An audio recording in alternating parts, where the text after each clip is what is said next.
Bismillahirrahmanirrahim. Alhamdulillahirabbil alamin. Wassalatu wassalamu wal barakatu ala sayyidil mursalin sayyidina Muhammadin wa ala alihi washabihi ummati ajmain.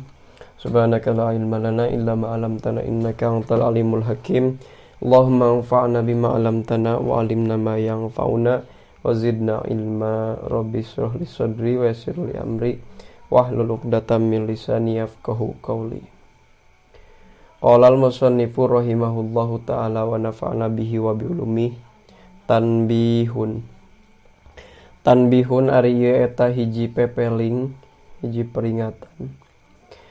Innama ata pastina parantos ngadatangkeun saha al-musannifu musannif awalan dina kawitanana bidzikri arkanil islami ku nyarioskeun pirang-pirang rukun Islam wal imani jeung pirang-pirang rukun iman.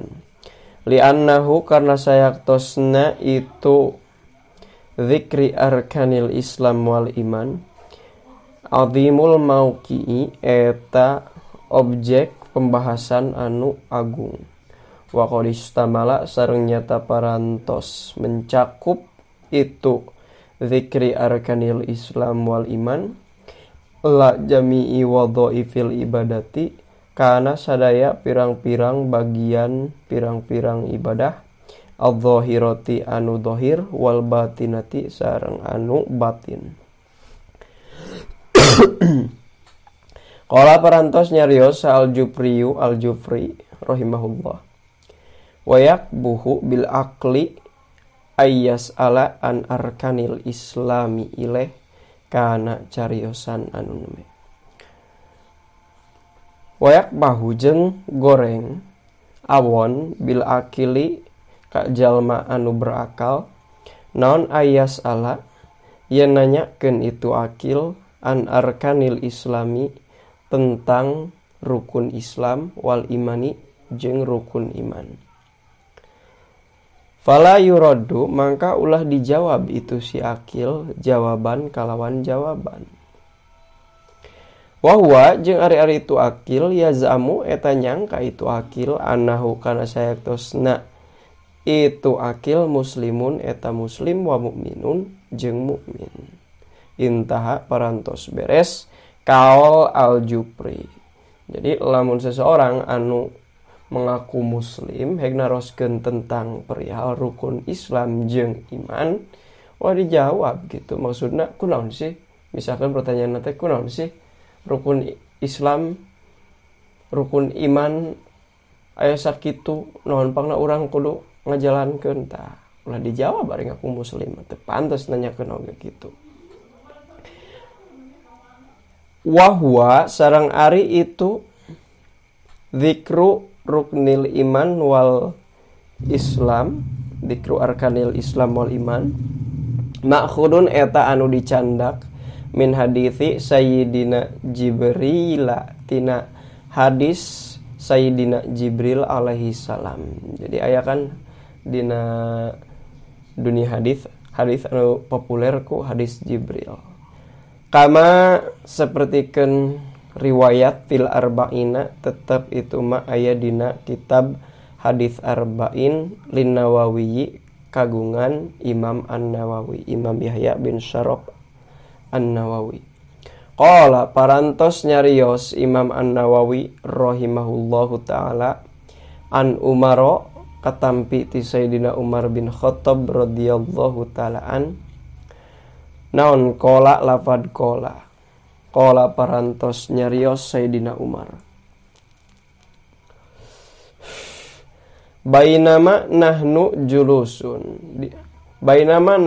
dina samangsa-mangsa ari abdi sadaya julusun eta anu caralik inda Rasulillahi sallallahu alaihi wasallam caketeun Rasulullah sallallahu alaihi wasallam zata yaumin dina hiji dinten id dina nalikana itu nahnu julusun inda Rasulillah tolaa muncul alaina ka urang sadaya saha rajulun hiji pameget syadidu bayadi siabi anu banget bodas acukna syadidu sawadi sa'ri anu banget hideung rambutna. Layuro teu ditingali alaihi di itu si rajul naon atharu safari tapak perjalanan. Wala ya'rifu sareng teu aya nu kenal hu ka itu si rajul minna ti abdi sadaya saha ahadun saurang oge. Hatta jalasa sehingga calik itu si rajul ila nabiyyi ka Kangjeng Nabi sallallahu alaihi wasallam. Fa asnada teras nyandarkeun itu si rajul rukbataihi kana dua tuurna si rajul ila rukbataihi kana dua tuurna Kangjeng Nabi. Wa wadoa sareng nyimpen itu si rajul kafaihi kana dua dampal panangana itu si rajul ala fakhidaihi kana dua pahana Rasul. Wa qala sareng nyarios itu rajul ya Muhammadu akhbirni anil Islam kana cariosan anu neme. Ya Muhammadu he Muhammad sallallahu alaihi wasallam akhbir kedah ngabari anjeun wartosan wartosan kurang gitu. Akhbir kedah ngaberitakeun anjeun ni ka abdi anil islami tentang Islam. Faqala teras ngadauh sa Rasulullah sallallahu alaihi wasallam Rasulullah sallallahu alaihi wasallam al islamu antasyhada alla ilaha illallah ilaih kana dawuhan anu neme. Al islamu ari Islam antasyhada eta yen ngayakinkeun anjeun nekadkeun anjeun an kana saektosna kalakuan la ilaha eta teu aya Tuhan anu hak diibadahan illallahu angin Gusti Allah. Wa anna Muhammadan sareng saektosna Muhammad sallallahu alaihi wasallam Rasulullahi eta utusan Allah. Wa tuqima sareng yen ngadegkeun anjeun as-sholata kana salat wa tu'tiya sareng mayar anjeun az-zakata kana zakat wa tasuma sareng yen puasa anjeun Ramadana dina bulan Ramadan wa tahujja sareng yen haji anjeun al-baita ka Baitullah inistata'ta upamitos mampu anjeun ilaihi kana itu hijjul bait sabilan di jalana. Qala nyarios itu rajul sodakta leres anjeun. Fa'ajibna teras kaget abdi sadaya ieu cariosan Sayyidina Umar kan. Lahu ka itu si rajul yasalu naroskeun itu si rajul hu ka Rasul wa yusadiku jeung ngabenerkeun itu si rajul hu ka Rasul. Non pangna kaget sebab jiga anu naon jiga anu ngetes lain anu murni nanyakeun gitu. Sedangkan kan ari ka seorang Rasul mah asa teu pantes kitu teh gitu. Wa qala nyarios itu rajul fa'akhbirni anil imani kana cariosan anu neme. Fa'akhbir mangga kudu ngaberitakeun anjeun ni ka abdi anil imani tentang iman. Qala ngadauh Kangjeng Nabi antu mina ari iman eta yen ngimankeun anjeun billahi ka Gusti Allah wa malaikatihi sareng ka para malaikat Allah wa kutubihi jeung kana kitab-kitab Allah wa rusulihi jeung ka para utusan Allah wal yaumil akhir jeung kana poe akhir wa tu'mina sareng yen ngimankeun anjeun bil qadari kana qadar khairihi tegesna saena itu qadar wa syarrihi sareng awana itu qadar. Qala nyarios itu rajul sodakta bener anjeun. Qala nyarios itu rajul fa-akhbirni anil ihsan. Fa-akhbir mangga kudu ngaberitakeun anjeun ni ka abdi anil ihsani tentang ihsan. Qala ngadauh Kangjeng Nabi anta budak ari ihsan eta yen ibadah anjeun Allah ka Gusti Allah ka annaka kaya sanyana anjeun taro eta ningali anjeun hu ka Allah. Fa ilam yakun mangka lamun teu fa ilam takun mangka upami teu kabuktosan anjeun taro eta ningali anjeun huka Allah fa innahu mangka sayaktosna Allah yaro eta ningali Allah ka anjeun. Qala nyarios itu rajul pa akhbirni anisa'ah. Pa akhbir mangka kudu ngaberitakeun anjeun ni ka abdi anisa'ati tentang as-sa'ah, tentang kiamah. Qala ngadauh Kangjeng Nabi mal mas'ulu anha bi'a'lama minas sa'il. Ma henteu saha al mas'ulu anu ditaros anha tentang itu sa'ah bi'a'lama eta anu langkung uninga minas sa'ili tibatan anu naroskeun. Qala nyarios itu rajul pa akhbirni an amarotiha. Pa akhbir mangka kudu ngaberitakeun anjeun ni ka abdi an amarotiha tentang tanda-tandana itu sa'ah. Qala ngadauh Kangjeng Nabi antalida ari amarotiha eta yen ngalahirkeun saha al amatu hamba sahaya istri robataha ka tuana itu amat. Wa antaro sareng yen ningali anjeun al hufatta ka jalmi anu nyeker al urota anu telanjang dada al alata anu miskin anu pakir ri'a asai anu tukang ngangon doma yatato waluna eta pak luhur-luhur pak jangkung-jangkung berlomba-lomba pak luhur-luhur itu si hufah pil bunyani dina bangunan. Sumang tolako salajengna berangkat itu rojul. Palabitha teras repeh Kangjeng Nabi malian rada lami. Summa qala salajengna ngadauh Kangjeng Nabi ya Umaru atadri manisail. Ya Umaru he Umar atadri naha terang anjeun man eta saha asailu ari anu naroskeun. Qultu ngawaler abdi Allahu wa rasuluhu a'lam. Allahu ari Allah wa rasuluhu sareng utusana Allah a'lamu eta nu langkung uninga. Qala ngadauh Kangjeng Nabi annahu ari itu rajul eta sayaktosna annahu sayaktosna itu rajul Jibrilu eta Jibril.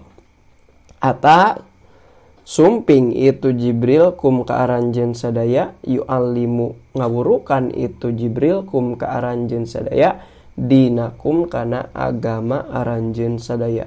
Rawa parantos ngariwayatkeun hukana itu hadis sa Muslimun Imam Muslim.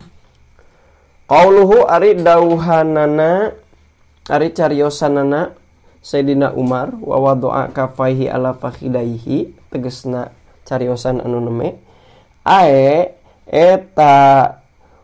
wawa doa eta tegesna nyimpen saha arrojulu lalaki kafaihi lalaki nu tadi teh kafaihi kana dua dampal pandanganna itu si rojul ala fakhidaihi kana kaluhureun dua ping-ping mulyana Kangjeng Nabi sallallahu alaihi wasallam.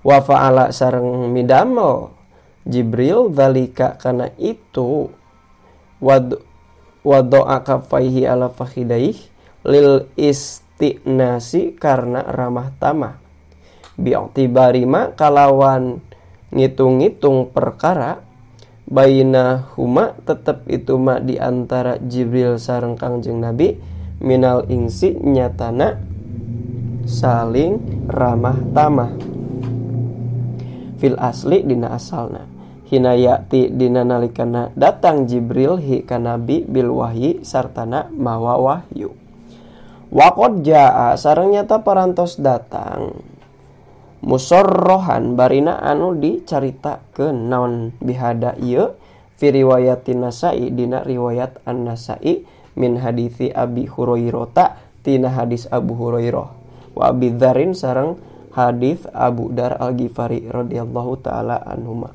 haitsu qala dina kira-kira nyarios Umar wa doa yadaihi ala rukbatain nabi wa doa nyimpen Jibril atau rajul yadaihi kana dua pandanganna Jibril ala rukbatain nabi luhureun tuur duana Kangjeng Nabi sallallahu alaihi wasallam. Qauluhu ari dawuhanana Jibril fa akhbirni anil ihsan tegasna cariosan me yakni eta ngamaksad Jibril bihiku itu ihsan al ikhlaso kana ikhlas wa yajuzu sareng kenging naon ayakni yen ngamaksud Jibril bihi kana itu ihsan ijadatal amali kana ngaluskeun amal wa hada tafsiru jeung ari ieu tafsir mana ijadatul amal akhosu eta nu langkung khusus minal awali tibatan anu awal sareng di mashhur nama eta ijadatul amal ihsan teh sanes ikhlas.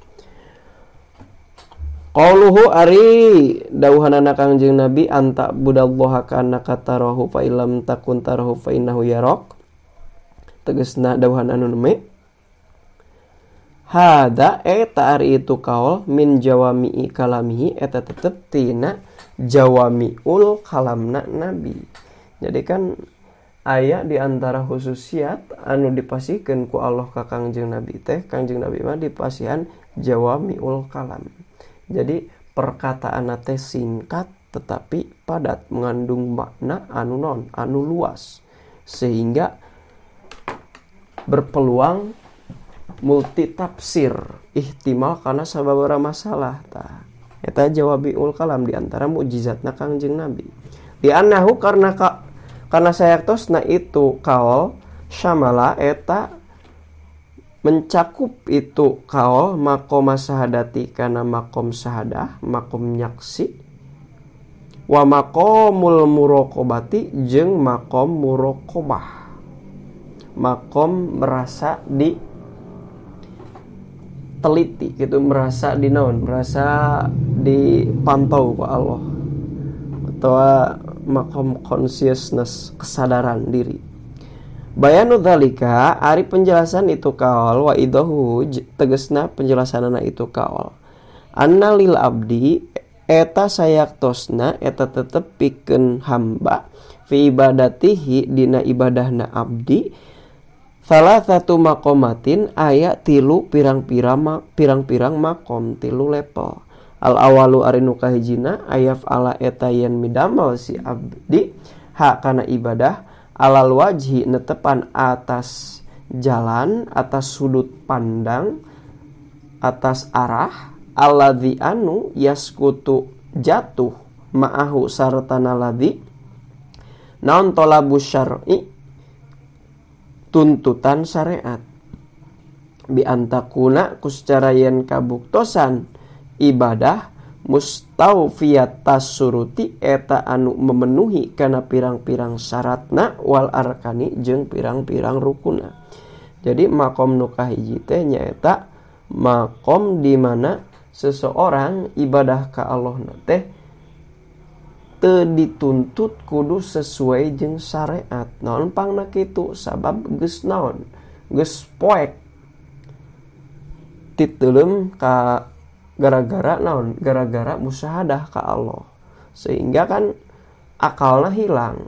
Sedangkan ari ayat taklif ibadah kudu aya naon? Akal. Sehingga jalma nu kitu masuk disebut jalma anu jadaba atau jalma nu pana henteu naon? Henteu dituntut ku parentah-parentah syarat. Eta makom kahiji.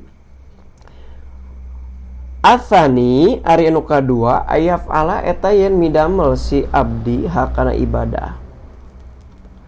Kadzalika barina tetep sapertoskeun itu antakuna mustawfiyata suruti wal arkan. Dalam artian dituntut kudu naon? Kudu ibadahna teh sesuai syarat jeung rukun atawa kadzalika teh kana tolabus syar'i mangga. Wa qad istagraqo sareng nyata geus diteuleum itu si abdi fi bahril mukasyafati dina lautan mukasapah keterbukaan enlightenment, pencerahan. Mun ngangge istilah dina agama Buddha mah enlightenment, pencerahan.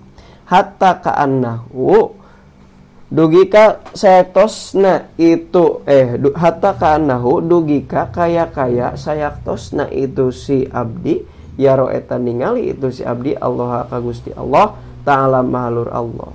Wa hada jeung ari ieu atsani maqamuhu eta maqamna Kangjeng Nabi. Jadi teh maqam tertinggi nya ukoh batinna mah titeuleum dina mukasapah, tetapi naon tetep dina dohirna jiga jaminu normal, sehingga parentah syariat teh tetep dilaksanakeun gitu. Ieu maqam anu sampurna.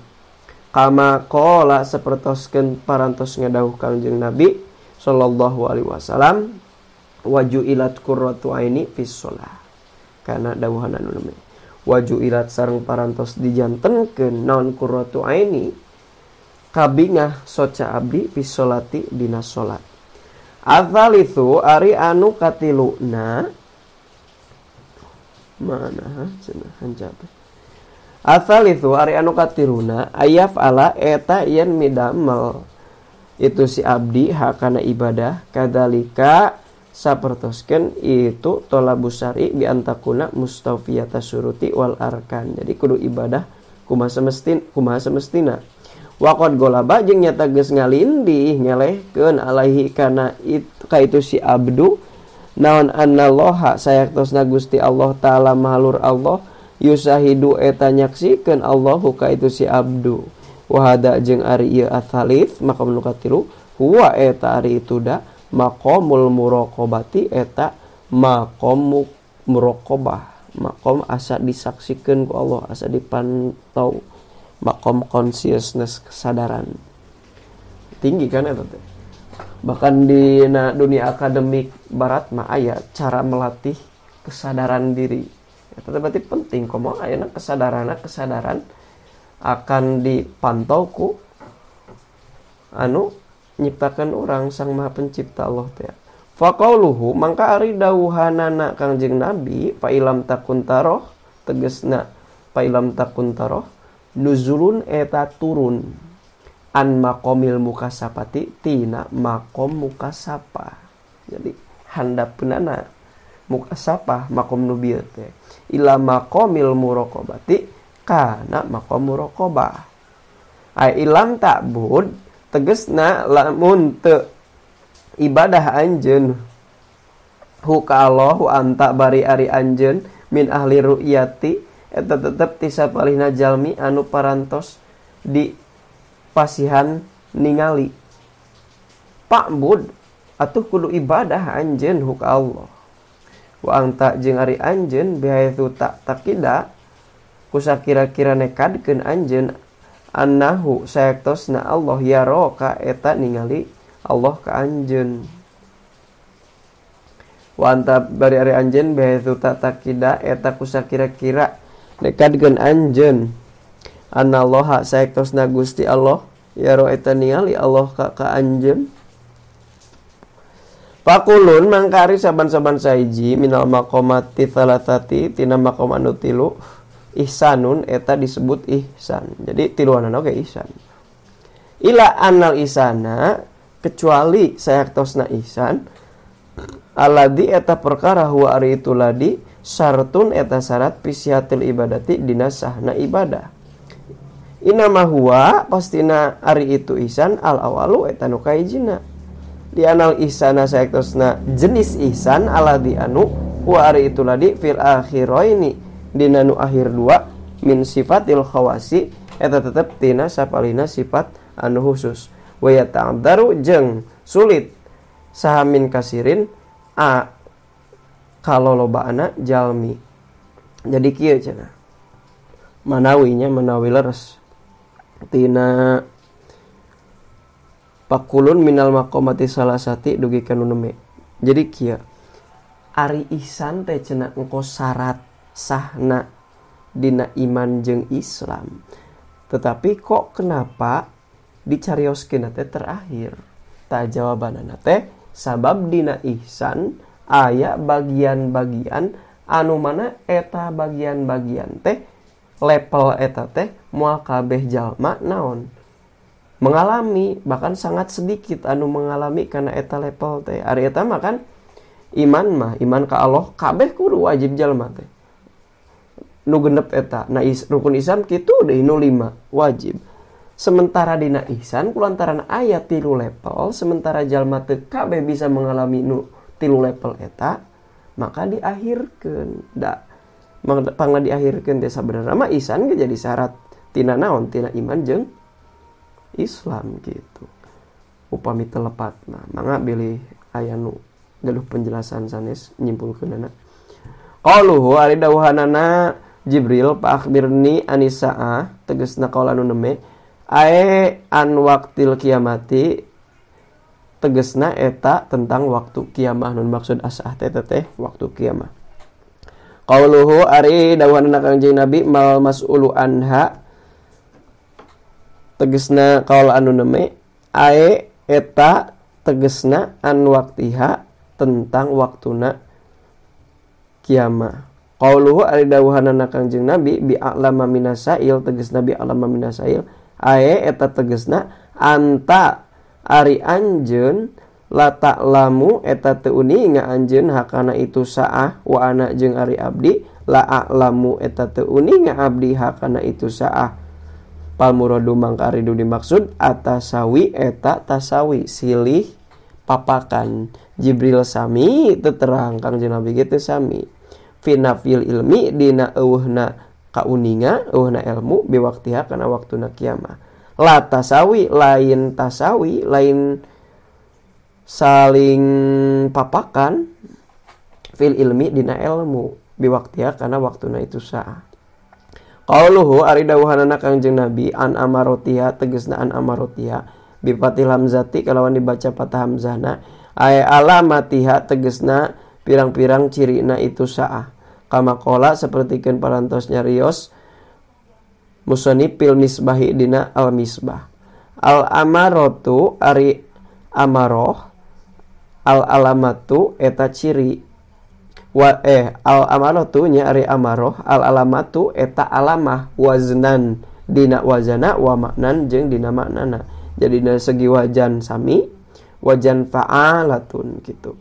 Dina segi makna ge sami eta keneh bikasil hamzati kalawan wa amal imaratu jeung anapun ari imaroh bikasil hamzati kalawan dibaca kasroh hamzahna paya mangka eta ari itu imaroh al wilayatu eta wilayah kekuasaan wal imamatu jeung kepemimpinan wal muradu jeung ari nu dimaksad alamatuha eta pirang-pirang cirina itu saah asabiqatu anu mayunan itu alamat alaiha kana itu saah wa muqaddimatuha jeung pirang-pirang permulaanana itu kiamah lal muqaronah lain anu ngabarengan kana kiamah al mudayyiqatu anu ngaheurinan kana kiamah artina anu ngabarengan kana kiamah laha kana itu kiamah katulu isamsi sapertikeun terbitna mentari min magribiha ti arah baratna itu samsi tah eta mah lain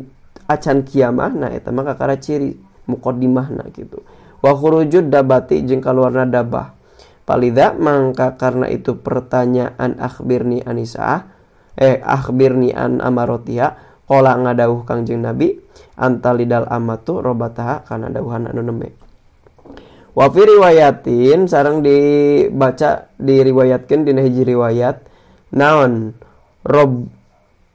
robbaha lapad robbaha. Jadi dina hiji riwayat mah antalidal ammatu robbaha. Upami robbataha makan nyonyana tuan istri ari robbaha mah tuanna tuan pameget.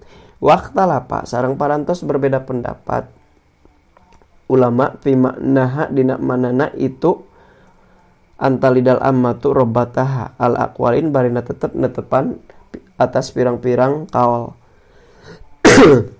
Asahuha ari nu pangsohena tina itu aqwal annahu eta sayaktosna itu maksud itu kaul ikhbarun eta masihan terang an kathroti sarori tina lobana gundik-gundik. Jadi abid. Wa auladahuna jeung pirang-pirang budak-budakna itu gundik. Wa anna waladaha jeung saektosna budakna itu sarori. Min sayyidiha eta tetep ti tuana itu sarori.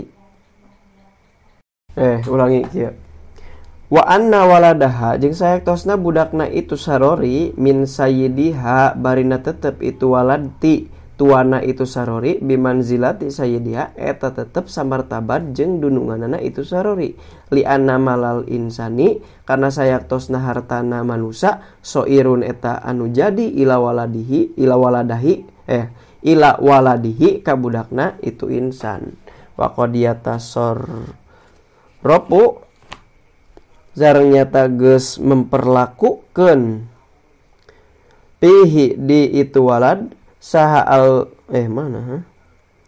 wa qad yutasarrafu jeung nyata geus diperlakukeun saha pihi itu walad fil hali di zaman ayeuna tasarrufal malikina kalawan perlakuan ka pirang-pirang jalma nu ngamilik imma bil idni boh eta mah kalawan idina itu si malik nu ngabogan abid eta teh au bi qorinatil hali atawa ku korena di zaman ayeuna au urfil istimali atawa ku adat anu digunakeun wa abaro jeung geus ngaibaratkeun sabaduhum sapalihna ulama bi antas tauliya ku secara yen nguasai sahal muslimuna jalma-jalma muslim ala biladil kupari ka negara orang-orang kafir patak suru tuluy loba saha asarori pirang-pirang gundik payakuna tuluy bukti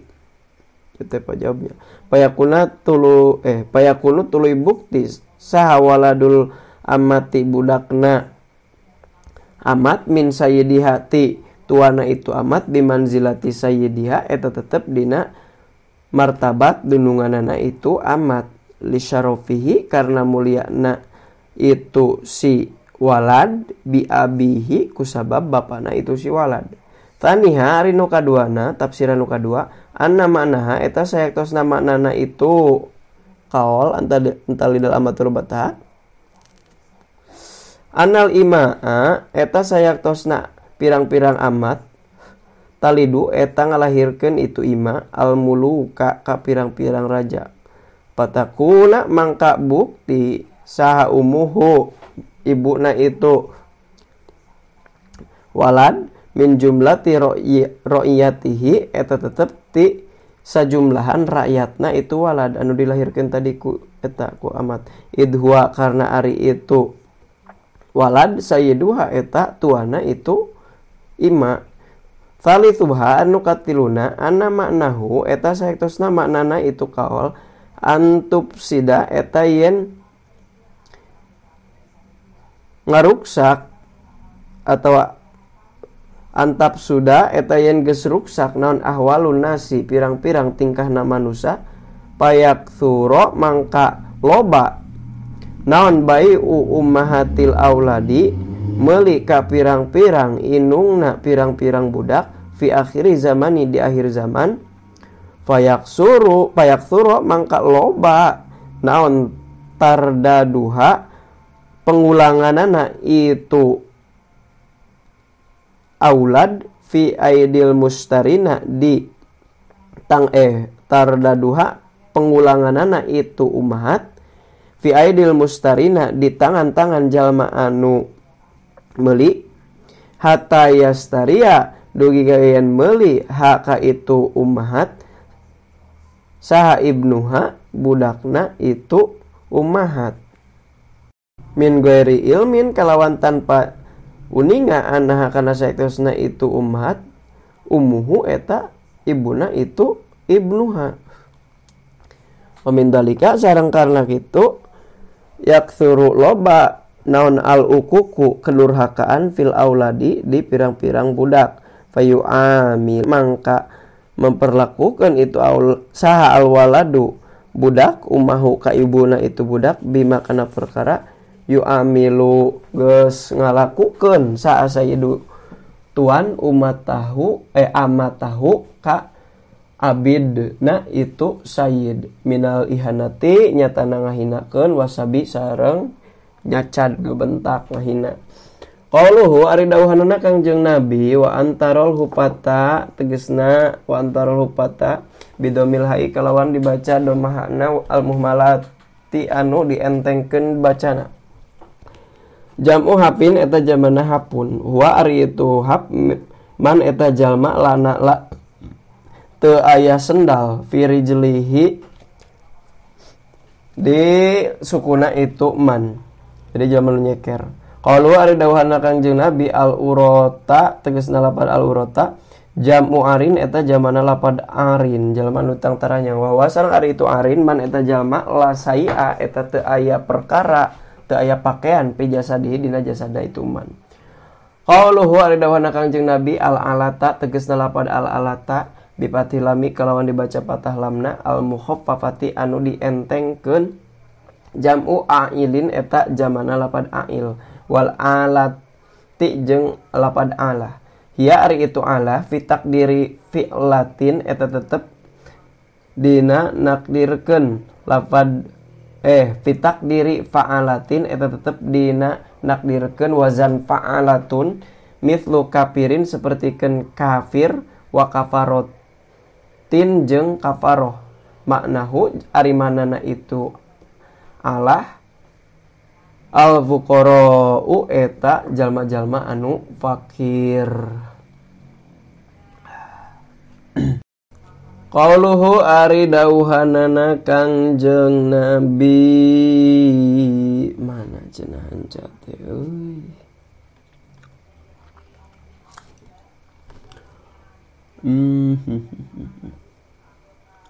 Qauluhu ari dawuhanana Kangjeng Nabi ri'a asyai tegasna lapar ri'a asyai bikasiroi kalawan dibaca kasarona wal madi jeung mad jamu roin eta jamana lapad roin anu ngangon kan pengembala wa amma bidomi jeung anapun lamun dibaca doma pala budak mangka teu meunang henteu minatai tina ta al marbutoti anu dibuleudkeun anu disambungkeun mithlu qadin sepertikeun lapad qadin wa qadatin jeung lapad qadatin kama sepertikeun keterangan fil misbahi dina kitab al misbah wa aslu ra'yi jeung ari asalna lapad ra'yi al hifdzu eta ngajaga wa sya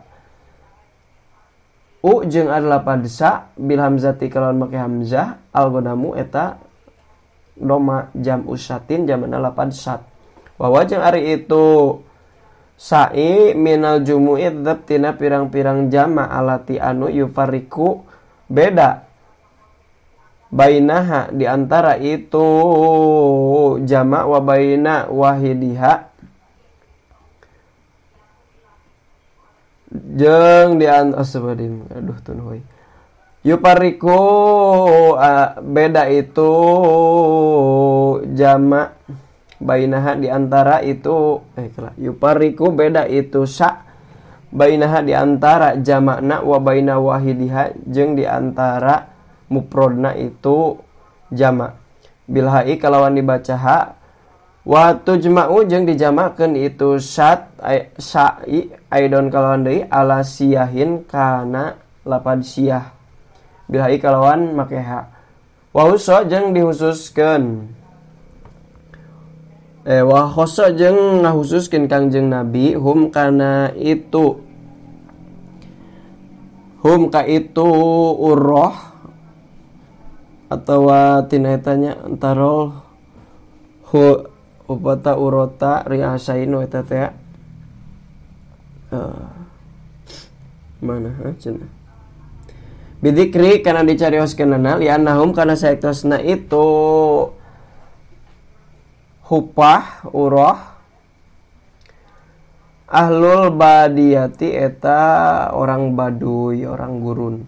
Qauluhu ari dawana Kangjeng Nabi yatatawaluna fil bunyan tegasna lapad yatatawaluna fil bunyan ayatabahuna tegasna ngamubah-mubah itu jalma-jalma hupah teh pirtifaihi dina ngaluhurkeun bunyan wal qasdu jeung ari anu dimaksad minal hadisi tina hadis al ikhbaru eta mere terang antabdilil hali tentang pergantian situasi, pergantian tingkah, watagoyurihi jeung robahna itu hal bi ayas taulia ku secara ien nguasai saha ahlul badiyati orang baduy wal faqoti jeung orang anu malarat aladina tegesna jalma-jalma hadihi ari itu ladina hadihi ari ieu amaroh ciri-ciri disebutin Kanjeng Nabi sifatuhum eta sifatna itu ladina ala ahlil hadiroti keur jalma anu hidup di zaman ayeuna wa yatamal lakuna jeung jaradi raja itu orang baduy bil kohri ku cara maksa wal golabati jeung ngelehkeun kudeta mun ceuk urang mah pataktsuro mangka loba naon amwaluhum pirang-pirang hartana itu baduy watatasi jeung luas itu baduy pil hitomi dina rongsokanana ay fil faniyati tegasna dina barang anu ruksak waya jeung ari tu paniyah al matau eta barang-barang al katsirul himmati anu loba ambisina eta orang-orang baduy teh patus ropa mangka di polahkeun naon himamuhum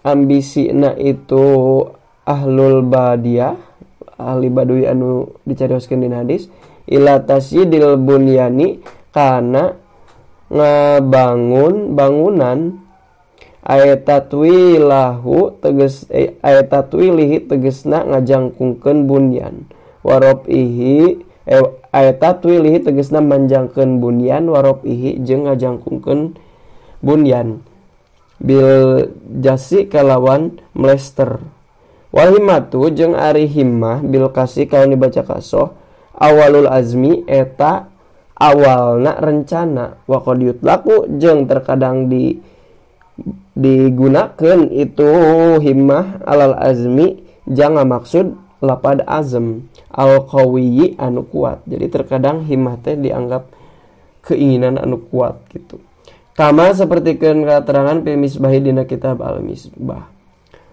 qauluhu ari dawana Kanjeng Nabi tuman tolako tegasna lapar tuman tolako ay rajulu tegasna si lalaki nu tadi asailu anu naroskeun amma tentang perkara dukiro parantos dicarioskeun itu mah wa qauluhu sareng ari dawana Kanjeng Nabi palabitha wa qauluhu sareng ari dawuhana cariosanana Sayyidina Umar radhiyallahu taalaan palabitha tegasna lapar palabitha ay nabiyyu tegasna Kanjeng Nabi jadi nu ngarerepeh teh Kanjeng Nabi sallallahu alaihi wasallam lamun lapadna labitha ay istamaro tegasna tetep Kanjeng Nabi sakinan barina anu calik teu nyarios teu naon kitu anil kalami tina nyarios bihadihil qadiyati dina ieu masalah wajah sareng sumping piriwayatin dina hiji riwayat naon palabithu lapad palabithu teras repeh abdi bitain kalawan maketa madmumatin anu didomahkeun ta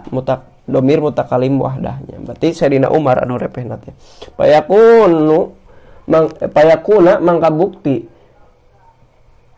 itu anu itu pailna Umaro eta Sayyidina Umar wa ari itu Umar al mukhbiru eta anu ngaberitakeun bidzalika kana itu hadis perawina an nafsihi wari itu Umar al mukhbiru eta anu ngabejakeun bidzalika ku itu palabistu an nafsihi tentang dirina Sayyidina Umar kan make mutakalib wahdah jadi nu repeh teh Sayyidina Umar ngabejakeun tentang kayaan anjeunna nuju pas eta kajadian qauluhu ari dawanana qauluhu ari cariosanana Sayyidina Umar malian tegasna lapad malian bitasdidil ya'i kalawan ditasdidan iana ay zamanan tegasna dina waktu kathiron anu seueur wakana jeung bukti naon dalika zamanu itu waktu salatan eta tilu Kama seperti perkara ja'al sumping itu ma pi riwayati Abi Dawud dina riwayat Abu Daud wa Turmudi jeung riwayat Turmudi wa ghairihi ma jeung riwayat salianti itu Abu Daud jeung Turmudi. Qauluhu ari dawuhanana ari cariosanana Sayyidina Umar tsumma qala tegasna lapad qauluhu ari dawuhanana Kangjeng Nabi tsumma qala ya Umaru atadri asawadim puntennya. Qauluhu ari cariosan Sayyidina Umar tsumma qala ya Umaru atadri manisail qultu Allah wa rasuluhu a'lam tegasna qaul anu neme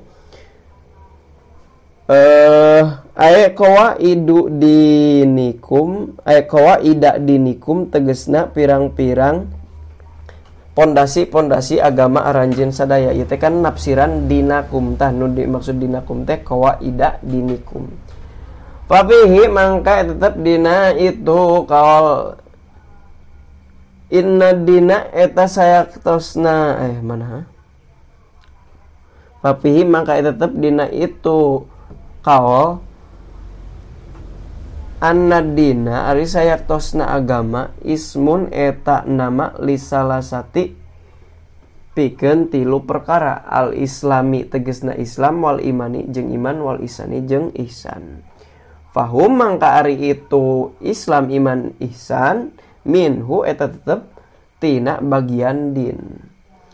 Innahu sayaktosna kalakuan yustahabu disunatkeun lil muallimi pikeun seorang pengajar naon tanbihu talamidatihi ngingetan ka murid-muridna muallim wali roisi jeung disunatkeun pikeun seorang pemimpin naon tanbihu atbaihi ngingetan ka pirang-pirang pengikutna itu rois ala qawaidil ilmi kana pirang-pirang pondasi-pondasi ilmu kaidah-kaidah ilmu wa ghoraibil waqa'i jeung pirang-pirang kejadian aneh tolaban karna nyuprih linapihim kana narima manfaatna itu madzukurin nya talamid atba wa faidatihim linapihim kana manfaatna itu iman isam isan wa faidatihim jeung faidahna iman isam isan qala parantos nyarios hukana itu katerangan sa Al-Pasni puntennya aduh rada tunduh ya teh tepuh. Paslun fi bayani miftahil jannati wa hiya kalimatu tauhidi wallahu a'lam bissawab.